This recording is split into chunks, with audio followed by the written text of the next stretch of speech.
الشيطان الرجيم.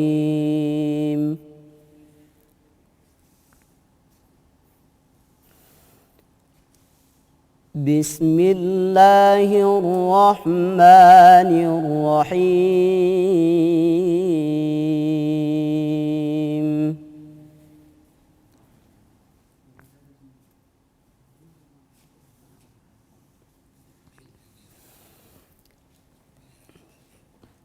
يا أيها الذين آمنوا لا تدخلوا بيوتا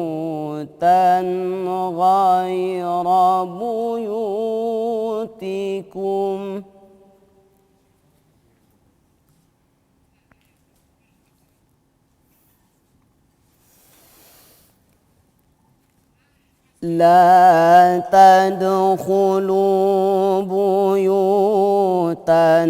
غير بيوتكم حتى تستأنسوا وتسلموا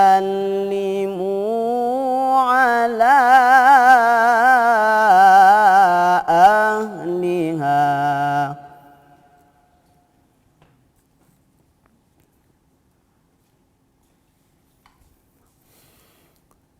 ذلكم خير لكم لعلكم تذكرون.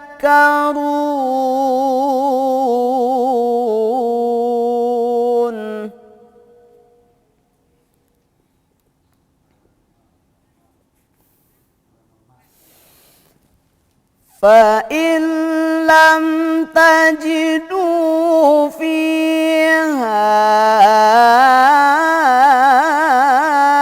أحدا فلا تدخلوها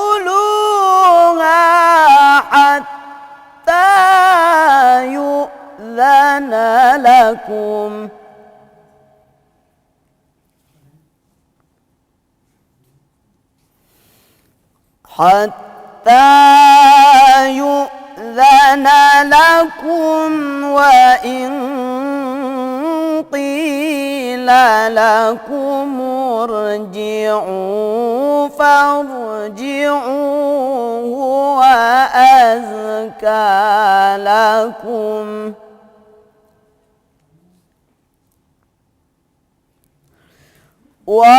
والله بما تعملون عليم.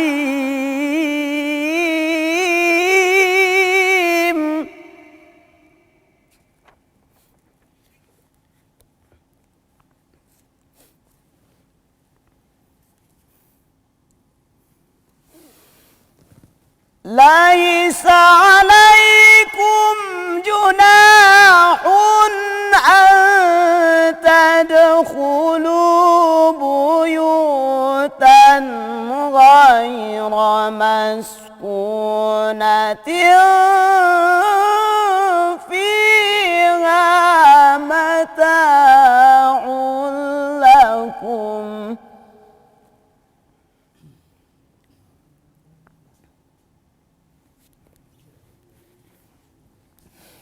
والله يعلم ما تبدون وما تكتمون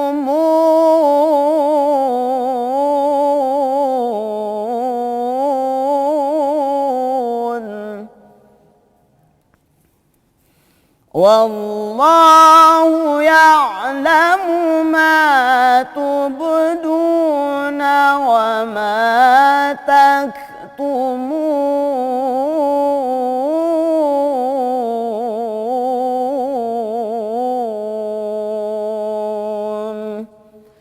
صدق الله العظيم.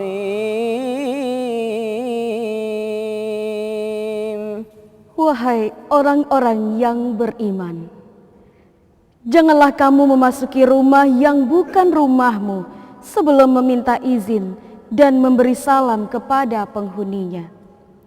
Yang demikian itu lebih baik bagimu agar kamu selalu diingat. Dan jika kamu tidak menemui seorang pun di dalamnya, maka janganlah kamu masuk sebelum kamu mendapat izin. Dan jika dikatakan kepadamu, kembalilah, maka kembalilah. Hal itu lebih baik dan lebih suci bagimu. Dan Allah Maha mengetahui apa yang kamu kerjakan.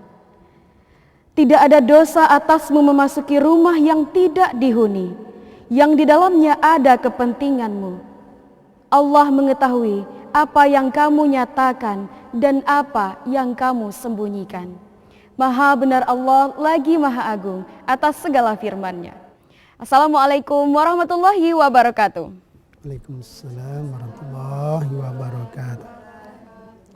Alhamdulillahirabbil alamin, hamdan wa syukran lillah, amma ba'du. Pemirsa rahimakumullah, senang sekali kita kembali berjumpa dalam acara Syiar dan Syair. Karena dengan syiar kita mengaji, dengan syair kita menanam, tiada kata seindah doa. Indah sekali Islam karena hal-hal kecil saja sangat diatur dalam Islam. Salah satunya adalah etika bertamu. Hal ini akan dibahas oleh narasumber kita yang sudah hadir. Ada Al-Mukarram Ustadz Zulbadri MAG PhD. Assalamualaikum Ustadz. Waalaikumsalam warahmatullahi wabarakatuh. Tentunya pembahasan kita ini akan berkaitan dengan sosial kita karena tentu berkaitan juga dengan tetangga dan cara bersilaturahmi kepada sesama. Nah, tidak hanya bersama narasumber kita, ada juga audiens setia yang ikut melantunkan syair dakwah. Ya Nabi salam alaika, ya Rasul salam alaika, ya Habib salam alaika, salawatullah alaika. Masya Allah, kita masih kedatangan audiens dari Stekip Askia Padang. Apa kabar semuanya? Alhamdulillah, luar biasa, tetap semangat, Allahu Akbar. Tetap semangat, Allahu Akbar. Etika bertamu ya Ustadz, memang hal-hal kecil saja dalam Islam sangat diatur, apalagi cara kita berkunjung ke rumah orang lain. Seperti apa sebenarnya etika kita saat berkunjung kepada rumah orang lain Ustadz? Mohon penjelasannya tafadhalul mashkur. Baik, assalamualaikum warahmatullahi wabarakatuh. Waalaikumsalam. Alhamdulillah wa syukurillah. Pada pagi hari ini kita bersyukur kepada Allah diberikan kesempatan untuk berbincang-bincang dalam hal yang sangat-sangat diperhatikan betul oleh Islam. Tidak ada ajaran lain yang mengartikan seperti ini. Jadi Allah ini bukti Allah itu sayang kepada kita, kepada orang yang beriman. Orang yang beriman dipanggil oleh Allah. Wahai orang yang beriman, jangan kamu memasuki rumah orang lain. Rumah selain bukan rumah kamu. Di kita Islam itu datang berbeda dengan merubah tradisi manusia.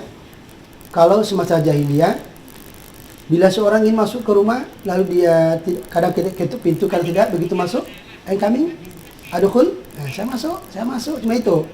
Lalu disempurnakan oleh Allah dalam Al-Quran, ada dua, tasta'nisu wa tusallimu, yaitu minta izin dan mengucapkan salam. Dua ini tidak bisa kita pisahkan. Ada salam dulu, tapi walaupun sudah salam, kalau tidak diizinkan, tidak boleh masuk. Ya, dalam surat dalam ayat 61 dikatakan, bila kamu memasuki rumah, maka berucapkanlah salam. Salam itu akan kembali kepada dirimu sendiri. Ya, sebagai dengan salam ucapan sejahtera dari Allah yang Maha Pengasih. Pemirsa yang dihormati Allah, yang di studio ataupun yang di rumah, rasanya begitu lengkap ajaran Islam menjaga perasaan, menjaga hubungan sesama manusia, namanya termasuk dengan muamalah. Kita berhubungan sama manusia. Kalau dengan Allah kita ibadah, ya kan? Ibadah kita sekarang dengan manusia. Allah sangat menjaga. Ada latar belakang dari ayat itu turun. Dulu ada seorang ibu, dia tidak nyaman di rumah sendiri. Kenapa? Karena ketika dia mau istirahat, ketika dia mau tidak ada orang lain di rumah, tetapi saudaranya, laki-laki yang lain tetap mondar-mandir di rumah itu. Akhirnya dia mengeluh, sampaikanlah kegelisahan itu kepada Rasulullah. Maka turunlah ayat ini untuk membatasi. Di kita di rumah, tuan rumah punya hak. Ya, dia ada saatnya bersedia ditemani orang lain, dan ada saatnya tidak ingin ada orang lain. Bahkan di ayat yang berikutnya itu dikatakan ada 3 aurat dalam rumah itu. Yang anak-anak tidak boleh memasuki kamar ibunya, kamar bapaknya sebelum subuh, sekitar zuhur, dan setelah isya. Ini dikatakan malah dikatakan aurat.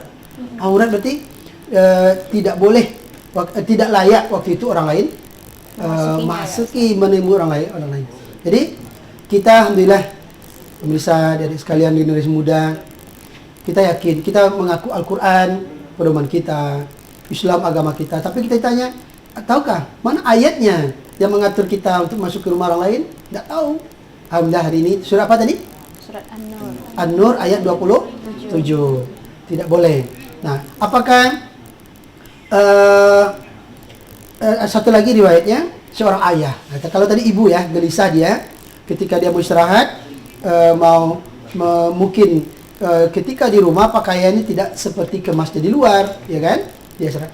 Kalau seorang ayah juga merasa kurang puas begitu, dia katakan, saya punya anak, saya buatkan rumah. Semua peralatan rumah itu saya yang belikan. Apakah saya harus minta izin masuk ke rumah anak saya itu? Rasulullah balikkan pertanyaan itu. Apakah nanti bapak ingin atau bapak nanti suka ketika bapak datang masuk tiba-tiba anak bapak belum lagi pakai pakaian? Ketika dia balikkan, kalau gitu tidak ya Rasulullah. Di betapa ayat-ayat yang larangan Allah itu ada hikmah di balik larang itu. Bukan kalau kita tidak lihat ke situ, banyak kali aturan dalam Islam. Ternyata dengan kita patuh ke aturan itu, pertama hidup kita teratur, yang kedua kita dapat pahala. Kenapa kita begitu rapi dapat pahala? Karena ketaatan sami'na wa ata'na. Kita dengar dan kita pelajari, kita taati. Jadi Al-Quran, generasi muda, generasi milenial ini, Al-Quran kita pelajari, kita baca, kita hafal, dan mestinya wujud living Al-Quran itu dalam kehidupan kita. Ini baru bisa dikatakan generasi Qurani. Beda kan? Dia Qurani, dendanya bagus, tapi tingkah lakunya, bicaranya kasar ketika masuk rumah. Apalagi kalau masuk rumah sendiri gimana? Kalau masuk rumah sendiri kan tadi tidak boleh masuki rumah yang bukan rumah kamu. Kalau rumah kita sendiri gimana? Dalam ayat 61 tadi juga mengucapkan salam kita. Kalau rumah orang lain, salam dan minta izin. Kalau rumah sendiri, ya salam saja, jangan minta izin lagi sama siapa, gitu kan? Nah, tapi salam itu akan kembali. Ternyata di rumah itu ada mungkin malaikat atau apa, dia akan kembalikan salam itu, tanda orang yang berilmu. Jadi demikian saja barangkali kita harus pahami, mengucapkan salam itu adalah tuntunan dari Allah dan minta izin. Ada di ujung ayat dikatakan, demikian lebih baik bagi kamu, mudah-mudahan kamu selalu ingat. Nah, coba apa kira-kira resiko yang akan terjadi ketika seseorang nerobos saja masuk dalam rumah? Pertama, mungkin dikira si A ini tidak kebiasaan siapa yang tidak minta izin, coba? Maling biasanya ya Ustaz. Ada yang masuk ke dalam rumah tanpa izin? Biasanya yang masuk tanpa izin itu dia akan mendatangkan mudarat kepada tuan rumah. Ya, kayak misal maling atau binatang buas. Coba misalnya harimau datang ke kandang ke rumah orang, diambil lalu pergi tanpa izin. Ya, jadi bedanya kita dengan binatang buas itu, kita datang minta izin. Orang Minang mengatakan datang nampak muka, pulang nampak punggung. Inilah etika yang sudah dikaitkan dengan adat bahasa Isyarat oleh orang tua kita dahulu. Ya, jadi mudaratnya itu pertama tadi orang tua tuan rumah dia menjadi tamu terhormat. Tamu itu adalah raja. Gimana? Tamu adalah raja kalau dia beretika. Gimana kalau tamu tidak beretika? Bukan raja lagi, kurang aja. Sambung aja ya. Iya, dia kurang aja. Apa maksud kurang aja itu? Dia tidak ingat ayat ini sudah ada peraturan. Kita izin dulu. Gitu kita masuk, Rasulullah pernah contohkan saja. Rasulullah mau bertamu ke rumah sahabat ada di dalam. Suaranya kedengaran ngomong. Rasulullah tidak langsung masuk, pintu terbuka. Tapi Rasulullah berada di samping, di belakang pintu itu. Di situ boleh ucapkan salam. Sebelum dijemput oleh tuan rumah itu, beliau tidak masuk. Nah, Jadi kita walaupun ada orang di rumah, jangan dulu langsung lihat Assalamualaikum, padahal kita belum diizinkan melihat isi rumah orang tersebut, ya kan? Bagus nggak Islam kalau gitu? Iya dong. Kadang-kadang kita walaupun kita di rumah, kalau di rumah kita kan agak bebas, pakaiannya tidak perlu kita di luar.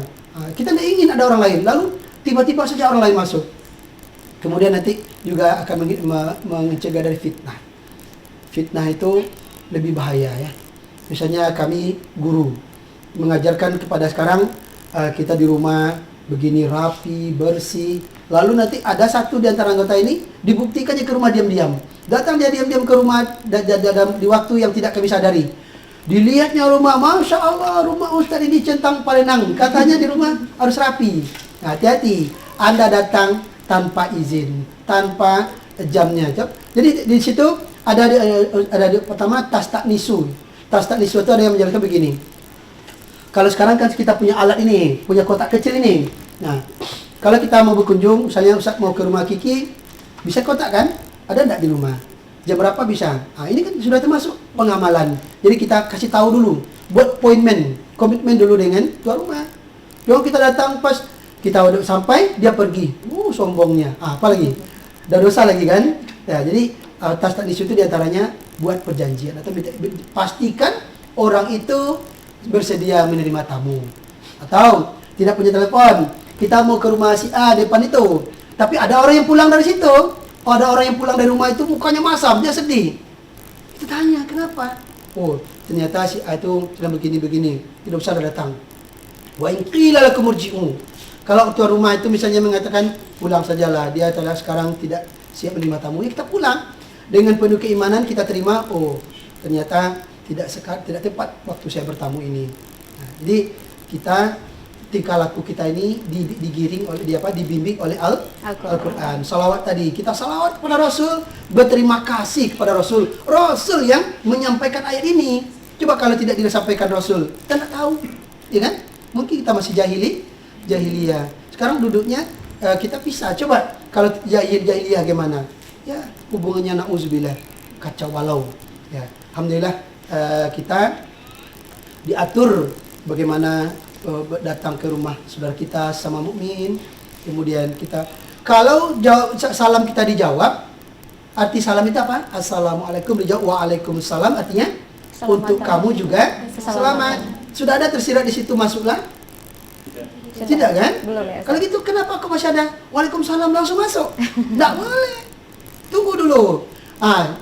Coba kita lihat secara urut. Silakan masuk. Dia masuk.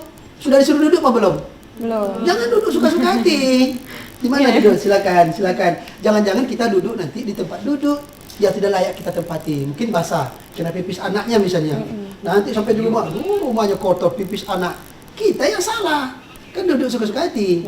Atau kita duduk di tempat duduknya tuan rumah. Di dalam itu ada hal yang perlu diambilnya. Nanti ketika kita duduk, dia mengambil maaf ya. Loh, tak sopan. Bukan dia tak sopan, kita yang kurang perhatikan. Dek, dipersilakan, tamu itu adalah raja. Coba lihat, silakan. Silakan. Sampai nanti keluar, diantar lagi. Nah, pernah seorang pemuda ingin menemui Rasul. Lalu ayat ini belum disampaikan. Tiba saja pemuda ini di dekat Rasul. Rasul kaget. Loh, udah sampai ini, siapa ini? Dia panggil sahabat, tolong bawa nih pemuda ini keluar, ajarkan kepada dia bagaimana etika masuk ke rumah. Sampai ditarik ya, berarti dikeluarkan paksa. Apa kabar?